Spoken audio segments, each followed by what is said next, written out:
Nu, šeit būs stāsts par vienu dzīvokli, ko pavasarī uzsāka laikam aprīlis vai marta beigas jābija. Vienu dzīvokli uzsāku, nu tā ir 13,000, tas ar PVN ieskaitot. Viss pārskaitījumiem skaidrās neeksistē. Iedomājies 13,000 ar PVN ieskaitot. No paredzētiem darbiem mums bija pilna demontāža, grīdas demontāža, būgrižu izvešana, starpsienu nojaukšana un vēl visādi nojaukšana un santehnikas demontāža un tā tālāk. Sākumā likās, varbūt varētu pēc tā ātrumā palūgt objektu. Mums līdz pelēkai apdarei bija, pēc tam gribēja jau saimnieks ar krāsu jau. Es negribēju, bet es piekratu. Jo kāpēc es negribēju? Tāpēc, ka līdz pelēkai apdarei ir normāli, pēc pelēkās apdares ir problēmas, un vienmēr man viņas ir problēmas bijušas. Mēs sākam strīdēties, tad tas nav, tad šitais nav.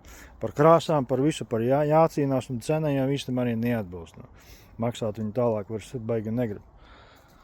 Bet, lūk, es paņēmu tad objektu, vienalga darbu vajadzēja, paņēmām pavasaras agris. Sākām darbu darīt. Grīdu sabetonē, estriģu grīda vēl bija jābetonē. To mēs izdarījām, tad sienas pavilkām. Pie sienām bija meistars tāds, it kā sakarīgs, bet laikam dzērājs. Viņš man vilka sienas, špaktelēja sienas, un viņš izlīdzināja sienas. Mana kļūda bija tā, ka es viņas nepārbaudīju. Uzticējos cilvēkam, un izrādās tur bija bedres un visādi pauguri tajās sienās. Lūk, es nepārbaudīju. Saimnieks it kā darbu pieņēma, bet viņš arī nepārbaudīja. Labi, braucam tālāk. Pēc kaut kāda laika, pēc ilga laika, mēnesis vai pusotrs, kad jau mēs tās sienas bijām nošpaktelējuši un nogruntējuši. Slīpējuši arī, protams. Tad viņš izdomāja pārbaudīt, ar trapeci nostaigāja, un viņš saka, jāpārtaisa. Tad viņš saka, jāpārtaisa sienas ir. Es, protams, skatījāmies visu, kāpēc. Sienas bija tiešām nebija līdzenas. Bija bedres un pauguri. Tad, lūk. Tas ir viens moments, ja? Kāpēc ir jāpārbauda katru darbinieku, pirms viņam vispār maksā. Ir jāpārbauda katru darbinieku, kad viņš kaut ko izdara. Ejiet pārbaudat darbu. Es no savas pieredzes to, ka tas maksā pēc tam naudu. No tavas kabatas. Un ja tev ir tāma maziņa, meklēsi naudu, lai to darbu uztaisītu labi. Nākamais. Tad tajā pašā dzīvoklī, man tad tas meistars izmaksāja viņam naudu, sāka dzert un pazuda pēc tam, meklēja nākamo. Labi, nākamais, tur uzradās nejaušām vecais darbinieks, tad viņš tur strādāja.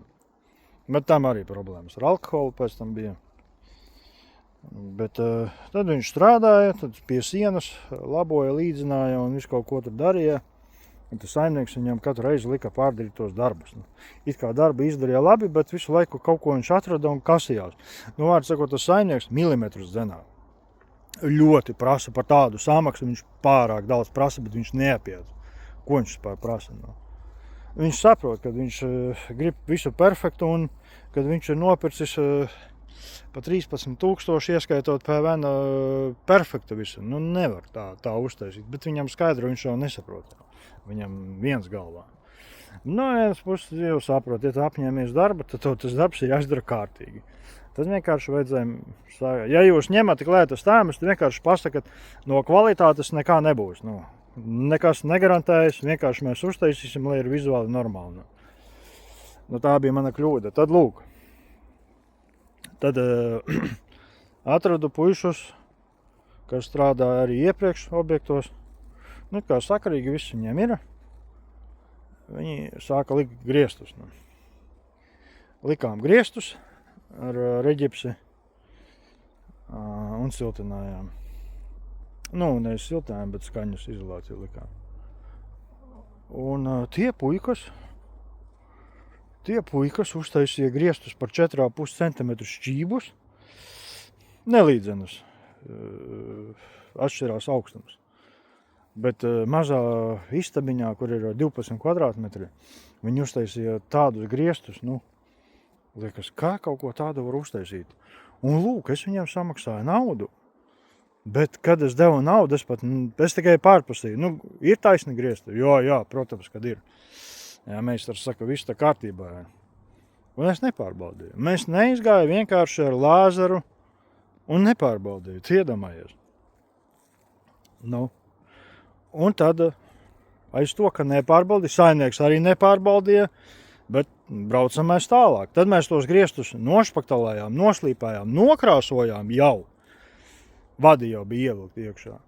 Un pagāja pusgads, un tad saimnieks saka, bija pasaucis neatkarīgu ekspertu, bla, bla, bla. Griestu augstums atšķirās par 4,5 centimetriem. Tad es tur, protams, kad braucu skatīties, aizbraucu ar savu paziņu, izmērījām, tā arī tas bija, 4,5 centimetri. Atkal ir ieberziens, ko uz sienām, to uz griestiem. Protams, griestus mēs plēšam nost visus, iedomājos, visu sagatavoto darbu raujam nost un liekam atpakaļ profilus, un liekam vati, un liekam reģips, un atkal špaktelējam, slīpējam un krāsojam. Lūk, iedomājies, ja. Un te ir stāsts vēl arī par santehniku. Tur arī trakums ir. It kā santehniķis normāls, viņš visur steidzas, visu laiku grib ātrāk, grib pa 1 stundu uztaisīt dzīvokli. Bet aiz to viņam visu laiku sanāk kodas lažas. Man bija punkti vannas istabai, tualete, izlietne un duša. Uz virtuvi arī izlietnē. To tā kā uztaisījām, bet arī kamēr tas santehniķis ir tur, tikmēr jau saimnieks jau pa kluso viņu jau grib pierunāt, lai viņš maina stāvvadus un negrib maksāt lieku naudu, bet grib patiešām maksāt santehniķim. Tad bija, protams, strīds par to. Kāpēc tā, kāpēc šitā? Labi, viņi uztaisīja, bet es teicu, es par to vispār negarantēju un pie manis, ja kas, neko neprasīja. Protams, tad viņi tur pārtaisīja daudz reizes, un tas tur bļaustījās uz manis, es saku, vecīt, uvi, šito ne pie manis. Tu gribēji apiet mani, dabūji, tu gribēji ietaupīt, lūdzu, tava karma atnāca. Tad viņi pārtaisīja, bet pēc tam laikam izrādās, kad atnāca cits santehniķis un pateica, tas ir viss sūds, vajag pārtaisīt. Tas ir klasika, tā ir klasika. Tā dara meistari, viens otru aprunā un tā. Tad to santehniku visu pārtaisīja. Lūdzu. Tad tā. Viņi grib spēlēties, acīm redzot, tas cilvēks, viņš grib spēlēties tajā dzīvoklī.